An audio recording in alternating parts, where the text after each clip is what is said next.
나는 그 무엇보다 우선 작가였고 그 다음으로는 역시 여행자였다. 꽤 오래전부터 여행에 대해 쓰고 싶었다. 여행은 나에게 무엇이었나, 무엇이었기에 그렇게 꾸준히 다녔던 것인가? 인간들은 왜 여행을 하는가? 같은 질문들을 스스로에게 던지고 답을 구하고 싶었다.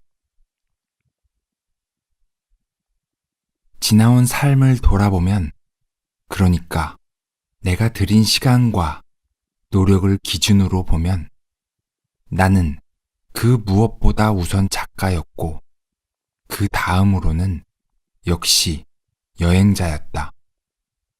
글쓰기와 여행을 가장 많이 열심히 해왔기 때문이다. 글쓰기에 대해서는 쓸 기회가 많았지만 여행은 그렇지를 못했다.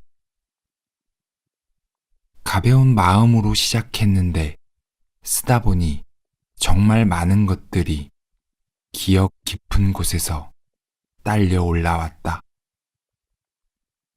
작가의 말에서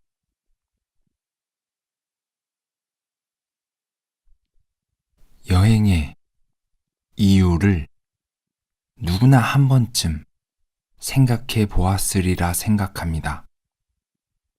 멋진 풍광, 자연이 주는 치유, 아름다운 도시가 주는 새로움, 재미, 설레임, 현실과의 분리. 저마다 이유가 있습니다.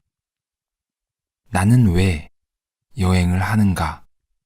라는 근본적인 질문은 여행 중 펼쳐본 저의 여권 한켠에 늘 새겨져 있었습니다. 저 역시 수많은 여행을 했습니다. 집 밖을 잘 나가지 않는 사람이지만 이상하게도 여행은 굉장히 매혹적으로 남아 있습니다. 이 모순의 해답을 어디에서 찾아야 할까요? 지구를 여행하는 우리는 애초에 우주를 떠도는 여행자로부터 파생된 파편이었던 것일까요? 그래서 그토록 불완전한 여행에서부터 완전한 마음의 안정을 얻게 되는 것일지도 모릅니다. 여행이 더 소중해진 요즘, 책을 읽고 난 후 여러분의 여행의 이유도 한 번쯤 생각해보는 시간이 되리라 믿습니다.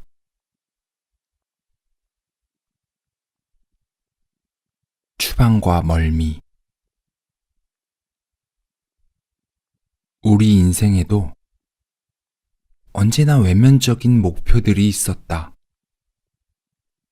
대학에 입학하기, 좋은 상대를 만나 결혼하고 가정을 꾸리기, 번듯한 집 한 채를 소유하기, 자식을 잘 키워 좋은 대학에 보내기 같은 것들. 그런데 이런 외면적 목표를 모두 달성하는 사람은 거의 없을 것이다. 인간은 언제나 자기 능력보다 더 높이 희망하며 희망했던 것보다 못한 성취에도 어느 정도는 만족하며 그 어떤 결과에서도 결국 뭔가를 배우는 존재다. 미국의 한 학자는 마이너리그 야구 선수들을 연구했다. 야구를 시작하면서 나는 커서 마이너리그 선수가 될 거야 라고 생각했던 아이는 없었을 것이다. 모두의 꿈은 메이저리거 중에서도 화려한 성적을 내고 어마어마한 연봉을 받는 스타 플레이어였을 것이다. 베이스볼 큐브닷컴에 따르면 2000년부터 2011년까지 신인 드래프트 결과를 살펴보면 프로 구단에 드래프트된 전체 아마추어 선수는 17,925명이었지만 메이저리그에서 한 번이라도 뛴 선수는 1,326명에 그쳤다. 이는 약 7.4%에 불과하다.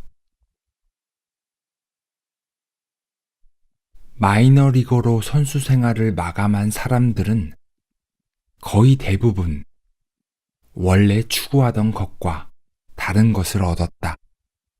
그러나 그들이 모두 불행했을 리는 없다. 그들은 크게 성공하지는 못했지만 자기 인생을 살아냈다. 경기에 출전해 최선을 다했고 사랑하는 파트너를 만나 가정을 꾸렸고 은퇴한 후에는 코치가 되어 후진을 양성하거나 다른 일을 찾았을 것이다. 그리고 그 과정에서 원래 얻으려 했던 것, 메이저리거 되기보다 더 소중한 교훈들을 얻었을 것이다. 어쨌든 살아남지 않았는가? 그리고 사랑하는 가족이 옆에 있고 남 보기에는 보잘것없을지언정 평생을 들여 이룬 작은 성취가 있다. 인생과 여행은 그래서 신비롭다. 설령 우리가 원했던 것을 얻지 못하고 예상치 못한 실패와 시련, 좌절을 겪는다 해도 우리가 그 안에서 얼마든지 기쁨을 찾아내고 행복을 누리며 깊은 깨달음을 얻기 때문이다.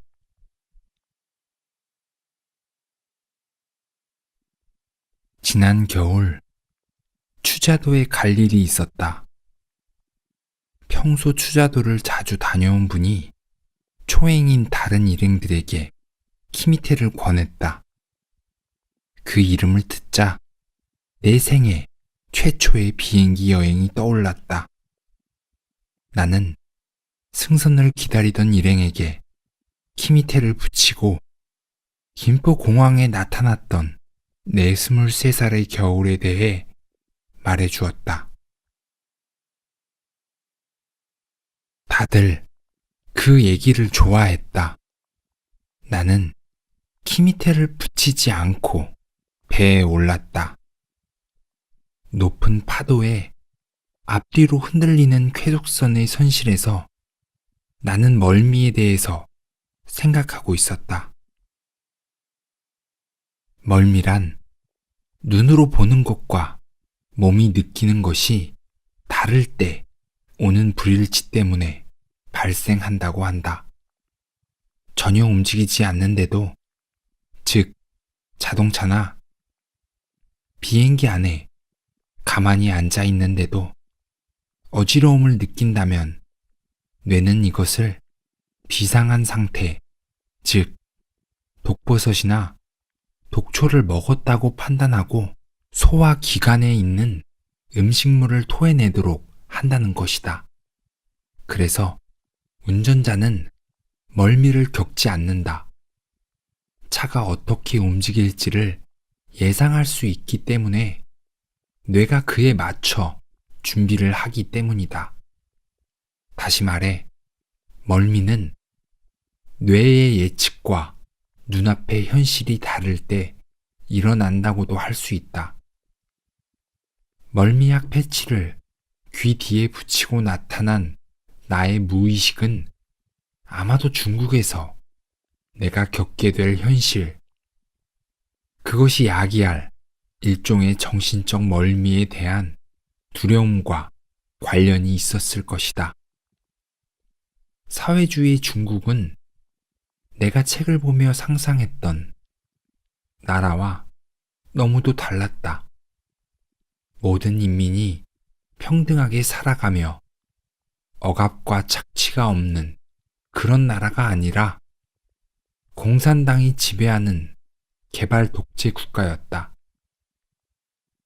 지도자는 당시 내가 징후에 맞지 않았던 박정희, 전두환의 경제 정책을 모델로 삼고 젊은 엘리트들은 미국을 선망하고 인민들은 믿을 수 없이 초라하고 난로했다. 최초의 해외여행에서 겪은 이 혼란과 실망은 그대로 내 안에 침전되어 있었을 것이다. 만약 소설 속 인물이라면 푸른 공항에서 추방되던 순간의 내 마음은 아마도 이렇게 표현되었을 것이다. 어쩌면 그는 비자가 필요하다는 사실을 알고 있었을지도 모른다. 아니, 최소한 비자가 필요한지는 알아는 봐야 한다고 생각했을 것이다. 그러나 그는 그런 최소한의 노력을 하지 않았다. 왜냐하면 마음속 깊은 곳에서 그는 중국에 가고 싶지 않았던 것이다. 그때 겪은 정신적 멀미의 괴로움이 아직도 남아 있었던 것이다. 중국은 그가 처음으로 가본 외국이었고 젊은 날의 환상이 깨져나간 곳이었다. 오랜 세월이 지나 다시 찾은 중국에서 추방되어 집으로 돌아온 그는 오히려 안온함을 느꼈다. 그는 비로소 오래 미루던 소설을 다시 시작할 수 있다고 생각했고 그렇게 했다.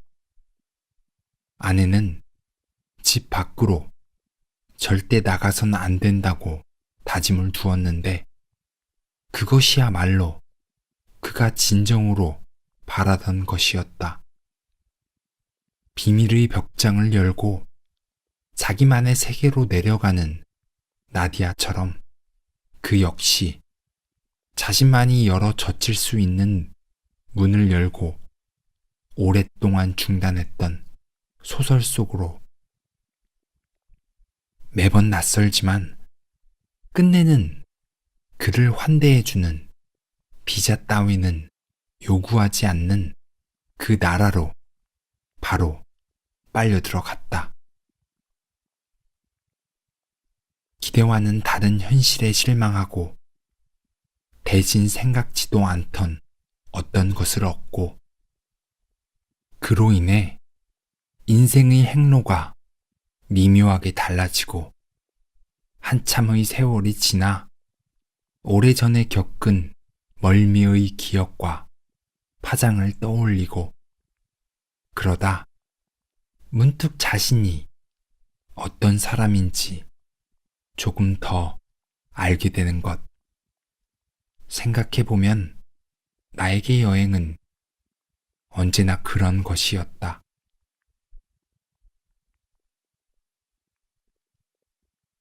상처를 몽땅 흡수한 물건들로부터 달아나기.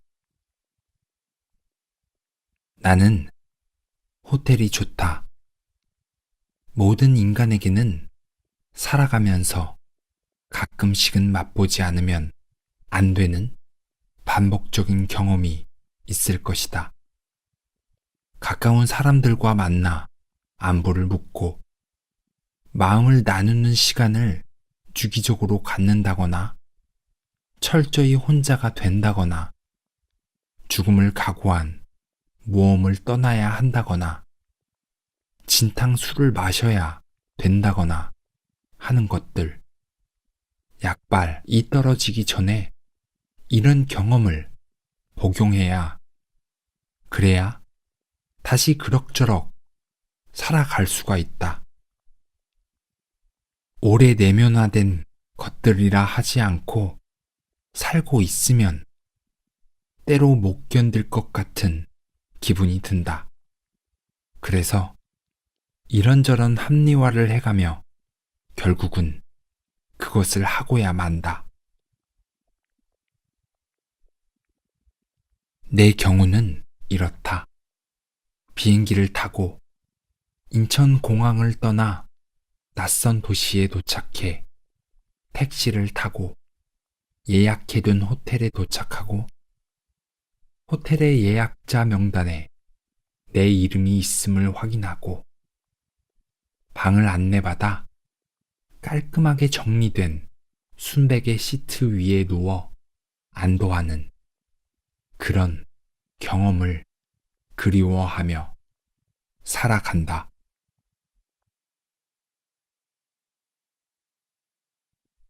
삶의 안정감이란 낯선 곳에서 거부당하지 않고 받아들여질 때 비로소 찾아온다고 믿는 것. 보통은 한 곳에 정착하며 아는 사람들과 오래 살아가야만 안정감이 생긴다고 믿지만 이 인물은 그렇지가 않아요. 하지만 그는 자신이 이런 프로그램을 갖고 있다는 걸 모르죠. 그냥 여행을 좋아한다고만 생각합니다. 그러니 그가 여행에서 정말로 얻고자 하는 것은 바로 삶의 생생한 안정감입니다. 누군가가 히말라야의 8,000m급 고봉에 올라 죽음의 고비를 넘기고 안전하게 귀환하는 것을 반복하듯이 나는 일면식도 없는 사람들로부터 거부당하지 않고 안전함을 느끼는 순간을 그리워했는데 그 경험은 호텔이라는 장소로 표상되어 있다. 이 글을 쓰고 있노라니 프로그램의 근원도 이제는 알 것만 같다. 나의 유년은 잦은 이주로 점철되었다. 새로운 학교로 전학하여 처음 보는 아이들에게 받아들여지는 원 경험들이 쌓여 그것이 프로그램으로 내 안에 저장되었을 것이다.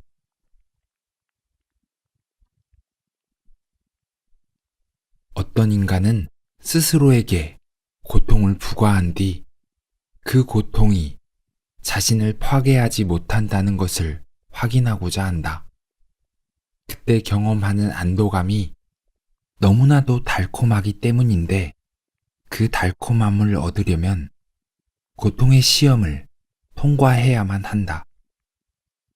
집 떠나면 고생이라는 말을 나도 잘 알고 있다. 하지만 내 안의 프로그램은 어서 이 편안한 집을 떠나 그 고생을 다시 겪으라고 부추기는 것이다. 그래서 나는 그 어디로든 떠나게 되고 그 여정에서 내가 최초로 맛보게 되는 달콤한 순간은 바로 예약된 호텔의 문을 들어설 때이다. 벨맨이 가방을 받아주고 리셉션 직원은 내 이름을 알고 있다. 나는 다시 받아들여졌다. 그리고 이제 한동안은 안전하다.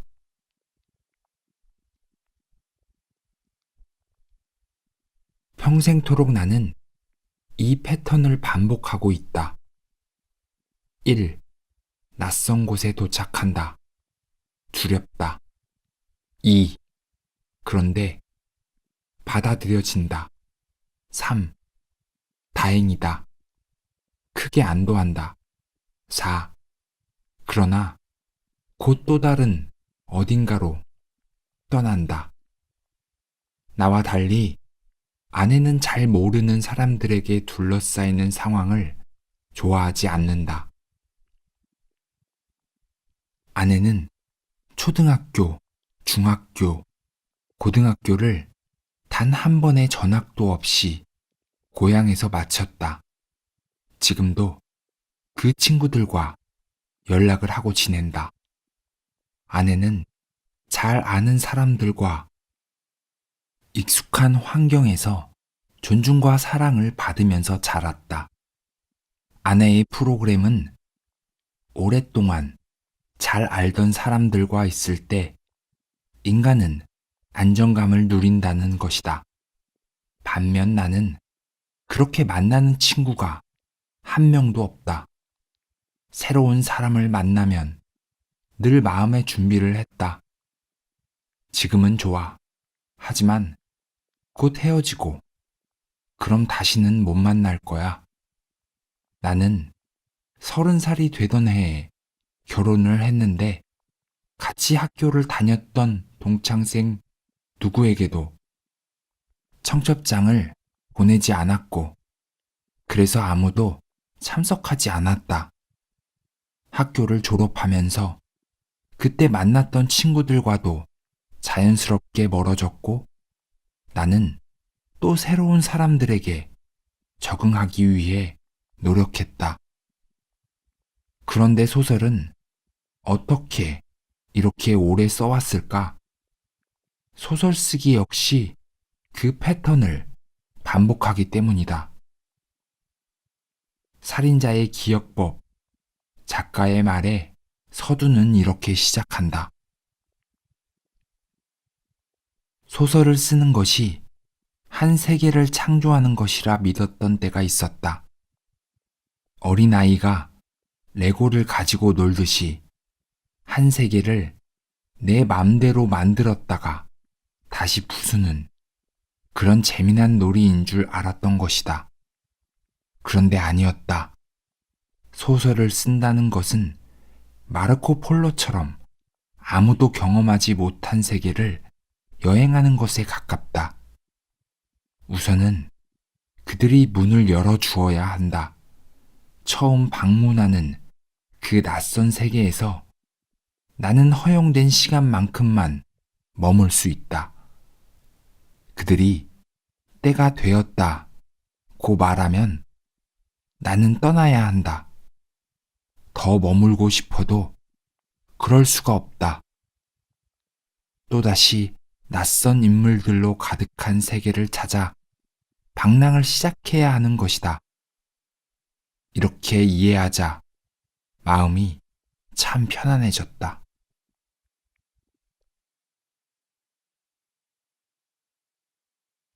지금 와서 읽어보면 의미심장하다.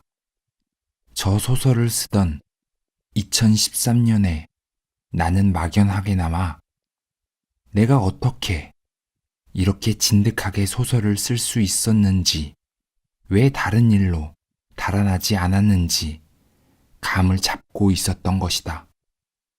소설 쓰기는 나에게 여행이고 낯선 세계와 인물들에게 받아들여지는 경험이었던 것이다.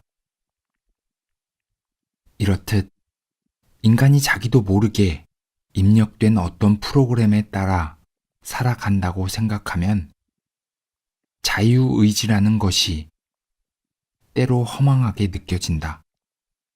인생은 눈에 보이는 적이 아니라 우리 내면의 어떤 헛개비와 싸우는 것일지도 그게 뭔지도 모르는 채로 호텔을 좋아하는 이유는 또 있다. 호텔은 너무 당연한 말이지만 집이 아니다. 어떻게 다른가? 집은 의무의 공간이다. 언제나 해야 할 일들이 눈에 띈다. 설거지, 빨래, 청소 같은 즉각 처리 가능한 일도 있고 큰맘 먹고 언젠간 해치워야 할 해묵은 숙제들도 있다. 집은 일터이기도 하다. 나는 컴퓨터, 모니터만 봐도 마음이 무거워진다. 아니, 책꽂이에 꽂혀 있는 책들만 봐도 그렇다. 책들은 내가 언젠가는 하지 않으면 안 될 일, 그러나 늘 미루고 있는 바로 그 일, 글쓰기를 떠올리게 한다. 내가 소파에 누워있는 순간에도 다른 작가들이 부지런히 멋진 책들을 쓰고 있다고, 그러니 어서 책상 앞에 앉아 글을 쓰라고 질책하는 것만 같다. 오래 살아온 집에는 상처가 있다. 지워지지 않는 벽지의 얼룩처럼 온갖 기억들이 집 여기저기에 들러붙어 있다. 가족에게 받은 고통, 내가 그들에게 주었거나 그들로부터 들은 뼈아픈 말들은 사라지지 않고 집 구석구석에 묻어 있다. 집은 안식의 공간이어야 하지만 상처의 쇼윈도이기도 하다. 그래서 가족 간의 뿌리 깊은 갈등을 다룬 소설들은 어김없이 그들이 오래 살아온 집을 배경으로 이야기를 전개한다.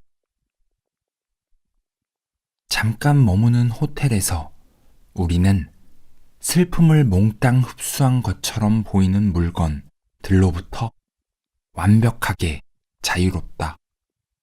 모든 것이 제자리에 잘 정리되어 있으며 설령 어질러진다 해도 떠나면 그만이다. 호텔 청소의 기본 원칙은 이미 다녀간 투숙객의 흔적을 완벽히 제거하는 것이다.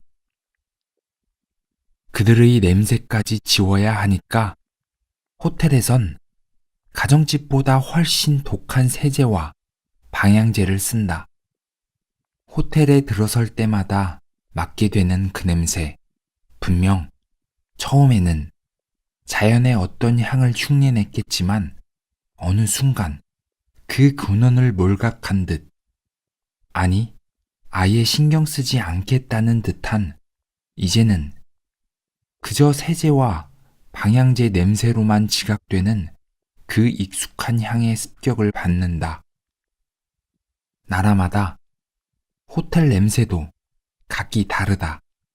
그러나 세제와 방향제 특유의 여타의 다른 잡냄새를 일거에 제압하는 독선적이고 인공적인 향이라는 점에서는 같다. 그 덕분에 우리는 호텔의 방문을 열고 들어설 때마다 마치 새 집에 들어선 것 같은 설렘을 느낀다. 아니라는 걸 뻔히 알면서 몇 시간 전에 누군가가 서둘러 체크아웃하고 나갔을 것을 짐작하면서도 눈으로는 활짝 젖힌 커튼 밖 풍경에 시선을 빼앗기고 코로는 세제와 방향제 냄새를 맡으며 그런 찝찝함을 잊어버리고 만다. 호텔에선 언제나 삶이 리셋되는 기분이다. 처음 들어설 때도 그렇고 다음날 외출하고 돌아올 때도 그렇다. 호텔은 집요하게 기억을 지운다. 이전 투숙객의 기억은 물론이거니와 내가 전날 남겼던 생활의 흔적도 지워지거나 살짝 달라져 있다. 사랑의 블랙홀이라는 영화에서 주인공은 매일 똑같은 하루를 반복한다. 정확히 어제와 같은 오늘이 펼쳐진다. 그 정도까지는 아니지만 잘 운영되는 호텔에서 느끼는 기분은 사랑의 블랙홀과 비슷한 구석이 있다. 어제와 다르지 않은 오늘이 끝없이 반복되는 듯하다. 그래서 일상사가 번다하고 골치 아플수록 여행지의 호텔은 더 큰 만족을 준다. 적어도 그 순간만큼은 그 문제들로부터 아주 멀리 떨어져 있는 것 같고 나에게 그 어떤 영향도 주지 못할 것만 같다. 삶이 부과하는 문제가 까다로울수록 나는 여행을 더 갈망했다. 그것은 리셋에 대한 희망이었을 것이다. 20대, 30대에는 1년짜리 적금을 부어 여행을 다녔다. 때로는 신용카드 할부로 항공권을 구입해서도 나갔다. 그 돈을 모아서 집부터 장만하라던 선배가 있었다. 그 선배의 부모는 강남에만 10채가 넘는 아파트를 가지고 있었다. 선배는 결혼하면서 그중 하나를 증여받았다.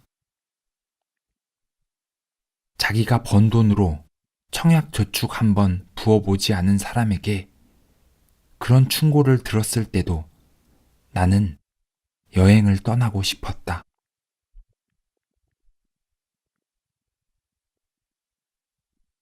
기억이 소거된 작은 호텔방의 순백색 시트 위에 누워 인생이 다시 시작되는 것 같은 느낌에 사로잡힐 때 보이지 않는 적과 맞설 에너지가 조금씩 다시 차오르는 기분이 들 때 그게 단지 기분만은 아니라는 것을 아마 경험해 본 사람은 알 것이다.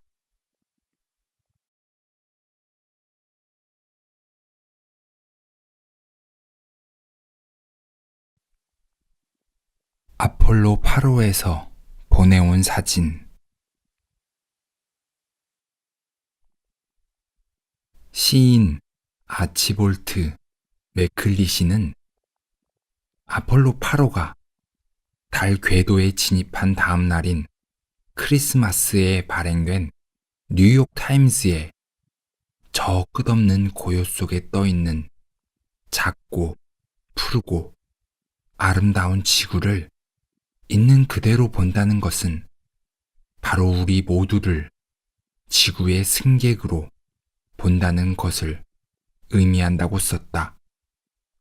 인류가 지구의 승객이라는 비유는 지금으로서는 진부하게 들릴지 몰라도 당시에는 읽자마자 무릎을 칠 만한 것이었다. 승객은 영원히 머물지 않는다. 왔다가 떠나는 존재일 뿐이다. 맥클리시는 이어서 우주의 이 끝 모를 차가움 속에서 우리 자신들은 형제, 서로가 형제임을 진실로 아는 형제라고 부연했다.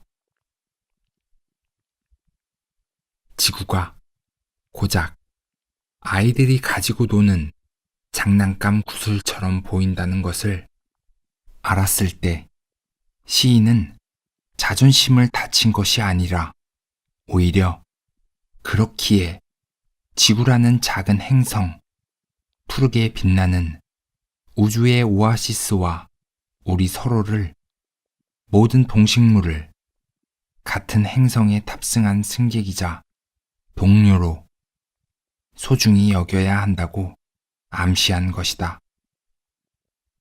인생을 여행으로, 인간을 여행자로 비유한 것이 그때가 처음은 아니었다.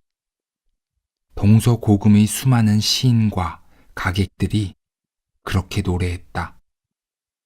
우리나라에서 가장 널리 알려진 것으로는 최이준의 하숙생이 있을 것이다. 인생은 나그네 길, 어디서 왔다가 어디로 가는가. 인류는 오래전부터 인생이 여행과 닮았다고 생각했다. 어디에선가 오고 여러 가지 일을 겪고 결국은 떠난다. 우리는 극단적으로 취약한 상태로 지구라는 별에 도착한다. 그렇기 때문에 인생이라는 여행은 먼저 도착한 이들의 어마어마한 환대에 의해서만 겨우 시작될 수 있다. 신생아는 자기가 도착한 나라의 말을 모른다. 부모와 친척들이 참을성을 가지고 몇 년을 도와야 비로소 기초적인 언어를 익힐 수 있다. 부모는 아이가 세상으로 나아갈 준비가 될 때까지 아무 대가를 바라지 않고 먹여주고, 입혀주고, 재워준다. 충분히 성장하면 인간은 지구에 새로 도착한 여행자들을 환대함으로써 자신이 받은 것을 갚는다. 그리고 그들이 떠나갈 때 남아있는 이들은 나름의 방식으로 그들을 환송한다. 지구상의 거의 모든 문명은 마치 다른 세계로 떠나는 여행자를 배웅하듯이 망자를 대한다. 관 속에 노잣돈이나 길동무 인형을 넣어준다. 철저한 무신론자조차도 사랑하는 사람이 죽을 때 그들이 다음 세상에서 평안하기를 기원한다고 말한다. 인간이 타인의 환대 없이 지구라는 행성을 여행하는 것이 불가능하듯이 낯선 곳에 도착한 여행자도 현지인의 도움을 절대적으로 필요로 한다. 인류는 오랜 세월 서로를 적대하고 사륙해왔지만 한편으로는 낯선 이들을 손님으로 받아들이고 그들에게 절실한 것들을 제공하고 안전한 여행을 기원하며 떠나 보내오기도 했다. 거의 모든 문명에 특히 이동이 잦은 유목민들에게는 손님을 잘 접대하라는 계율들이 남아있다. 철학자 알폰소 링기스는 여행에서 우리가 낯선 이에게 품는 신뢰, 그것의 기묘함에 대해 썼다. 고향과 공동체를 떠나 한동안 먼 곳에서 지내는 경우를 생각해보자. 그때 우리는 매일 낯선 사람을 신뢰하게 된다. 그 사람과 핏줄로 이어져 있지 않은 것은 물론 신념이나 공동체를 공유하지도 않고 계약으로 묶여 있지도 않다. 그 사람이 무슨 말을 하는지도 모르고 그가 어떤 가족이나 부족의 일원인지도 모르며 그가 사는 마을의 위치도 그가 사회와 자연과 우주 속에서 어떤 부분을 대변하고 있는지도 모르면서 그를 신뢰한다. 그의 말이나 몸짓도 이해 못하고 목적이나 동기도 파악할 수 없다. 하지만 그때 발생하는 신뢰라는 것은 사회적으로 잘 정의되어 있는 행동으로 이루어 놓은 공간을 건너뛰어 그 자리에 당신과 함께 있는 진짜 개인과 곧바로 접촉하는 것이다. 인류가 한 배에 탄 승객이라는 것을 알기 위해 우주선을 타고 달의 뒤편까지 갈 필요는 없을지도 모른다. 우리는 인생의 축소판인 여행을 통해 환대와 신뢰의 순환을 거듭하여 경험함으로써 우리 인류가 적대와 경쟁을 통해서만 번성해온 것이 아니라는 것을 알게 된다. 달의 표면으로 떠오르는 지구의 모습이 그토록 아름답게 보였던 것과 그 푸른 구슬에서 시인이 바로 인류애를 떠올린 것은 지구라는 행성의 승객인 우리 모두가 오랜 세월 서로에게 보여준 신뢰와 환대 덕분이었을 것이다.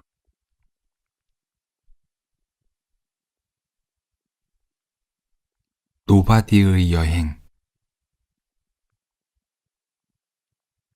실베 태송의 말처럼 여행이 약탈이라면 여행은 일상에서 결핍된 어떤 것을 찾으러 떠나는 것이다. 우리가 늘 주변에서 쉽게 얻을 수 있는 것이라면 뭐하러 그 먼 길을 떠나겠는가? 여행지에서 우리는 어쩔 수 없이 아무것도 아닌 자가 되는 순간을 경험하게 된다.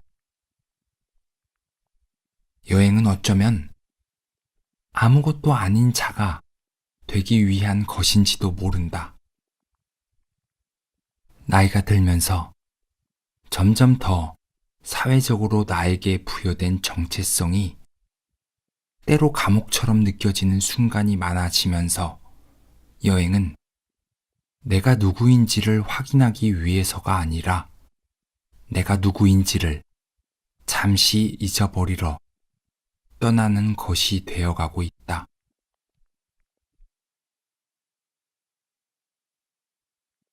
여행으로 돌아가다. 대영 제국이 아프리카 대륙의 거의 대부분을 지배하던 시절, 케냐 총독이 한 원주민 젊은이에게 케임브리지 대학에서 유학할 기회를 주었다. 이 젊은이는 마사이 족장의 아들로 총독은 그 총명함을 한눈에 알아보았다.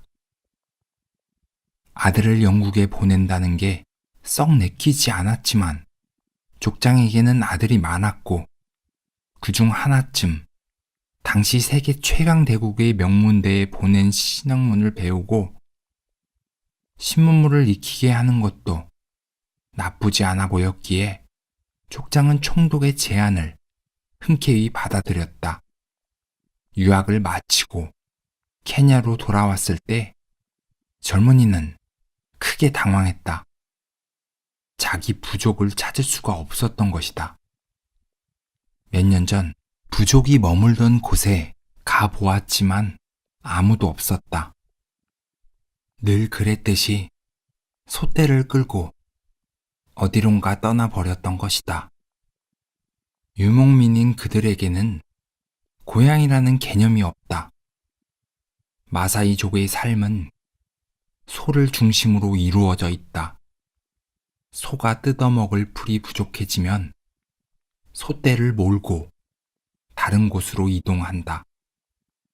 그는 사자와 하이에나, 기린들이 오가는 사바나를 헤매며 자기 부족을 찾아다녔다. 몇 달간의 필사적인 탐문과 추적 끝에 그는 귀에 익은 반가운 방울 소리를 듣게 되었다. 마사이족은 멀리서 방울 소리만 듣고도 자신들의 솥대를 단박에 가려낼 수 있다고 한다. 그는 방울 소리를 향해 달렸고 솥대와 함께 야영 중인 가족과 친척들을 만났다. 아들의 고생담을 들은 족장은 동정은커녕 크게 탄식했다. 아니 영국까지 가서 도대체 뭘 배우고 왔단 말인가. 배우기는커녕 바보가 다 되어 돌아왔구나. 자기 부족도 못 찾아오는 천치를 어디다 쓴단 말인가. 마사이족으로 산다는 것은 삶이 항구적인 여행 상태라는 것을 받아들이는 것이다. 그들에게 똑똑함이란 솥대를 먹일 풀이 어디에 무성한지를 알아내는 능력이다. 행여나고 하더라도 솥대가 남긴 흔적만 보고도 단박에 부족의 행방을 알아내고 따라잡는 재능이다. 지구상의 온갖 오지를 다 탐험한 영국 왕립지리학회 회원들이 축적해놓은 지식은 그에게 아무런 소용이 없었다. 우리들 대부분은 돌아올 지점이 어디인지를 분명히 알고 여행을 떠난다. 목적지는 바뀔 수도 있다. 그러나 돌아올 곳, 가족과 친구들이 있는 곳, 내 집과 내 물건이 있는 곳, 그곳은 여정이 끝날 때까지 변하지 않는다. 여행의 원점, 여행이 실패하거나 큰 곤란을 겪을 때 돌아갈 수 있는 베이스 캠프 그곳에서 우리는 피해를 복구하고 다시 삶을 이어갈 수 있으리라 믿는다. 마사이족의 청년은 달랐다. 여행의 목적지는 단단하게 고정되어 있었고 오히려 고향이 유동적이었다. 육중한 돌로 지어진 캠브리지 대학교는 수백 년 동안 거기 그대로 서 있었다. 아마 청년의 손자가 죽을 때까지도 어디론가 옮겨지지 않을 것이 분명했다. 그러나 그가 떠나온 곳, 그의 부족은 늘 이동 중이었다. 정처 없이 떠도는 것이 삶인 이들에게 여행이란 과연 무엇일까?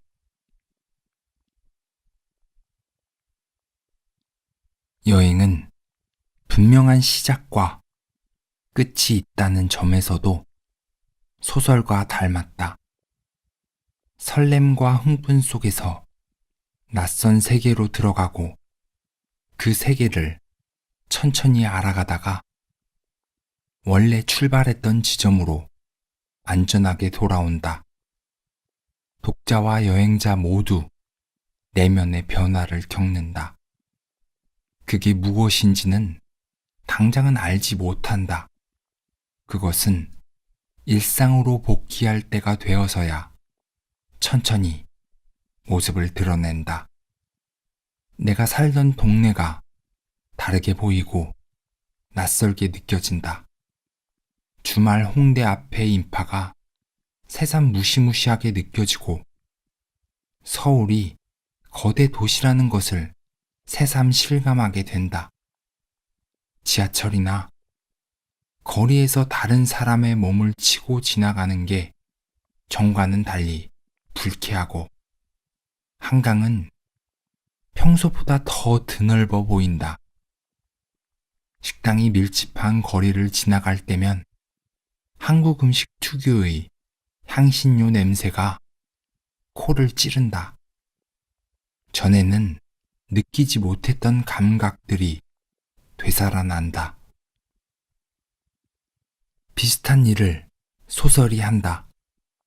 부부 관계의 파경을 다룬 소설을 읽고 나면 독자 자신의 부부 관계도 다른 관점으로 보게 된다.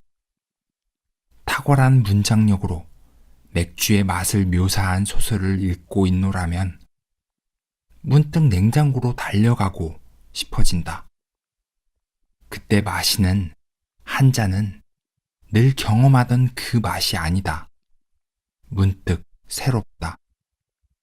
인간은 왜 여행을 꿈꾸는가?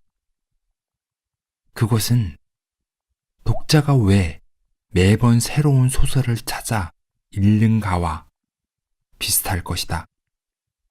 여행은 고되고 위험하며 비용도 든다.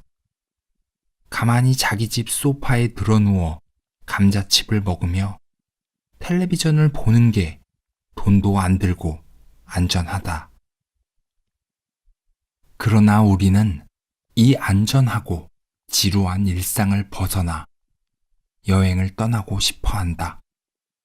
거기서 우리 몸은 세상을 다시 느끼기 시작하고 경험들은 연결되고 통합되며 우리의 정신은 한껏 고양된다. 그렇게 고양된 정신으로 다시 어지러운 일상으로 복귀한다. 아니, 일상을 여행할 힘을 얻게 된다. 라고도 말할 수 있다. 땅 멀미라는 말이 있다. 배를 타면 보통은 뱃멀미를 하게 된다. 그러나 어느 정도 배의 흔들림에 익숙해지고 나면 멀미가 잦아든다.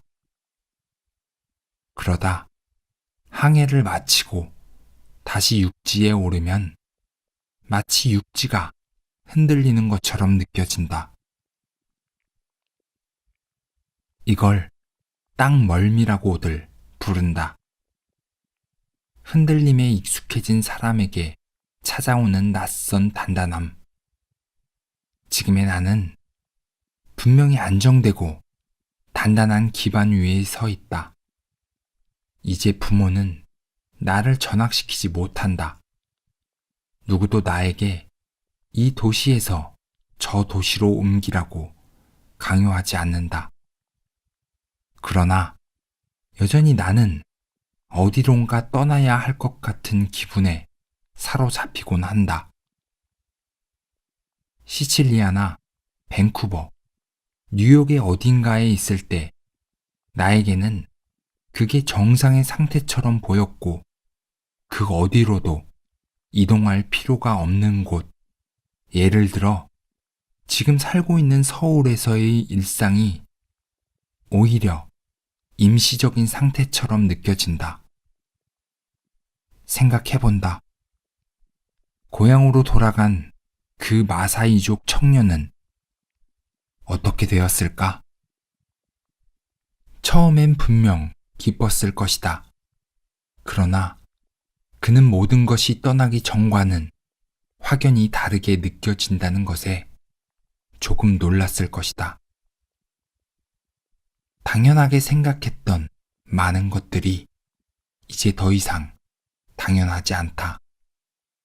귀환의 원점은 겨우 찾았지만 그 자신이 이미 변화했기 때문에 원점은 의미를 잃어버리게 된다.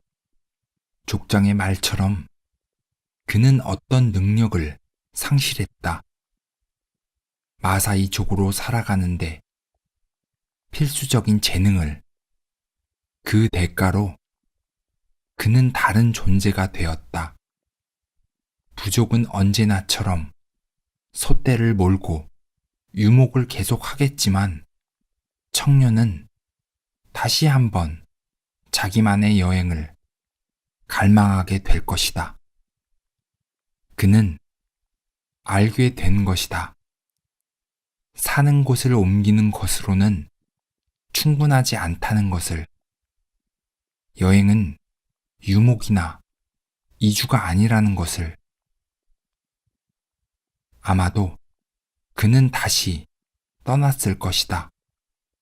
자기 의지를 가지고 낯선 곳에 도착해 몸의 온갖 감각을 열어 그것을 느끼는 경험. 한 번이라도 그것을 경험한 이들에게는 일상이 아닌 여행이 인생의 원점이 된다. 일상으로 돌아올 때가 아니라 여행을 시작할 때 마음이 더 편안해지는 사람이 있다면 그는 나와 같은 부류의 인간일 것이다. 이번 생은 떠돌면서 살 운명이라는 것, 귀환의 원점 같은 것은 없다는 것, 이제는 그걸 받아들이기로 한다.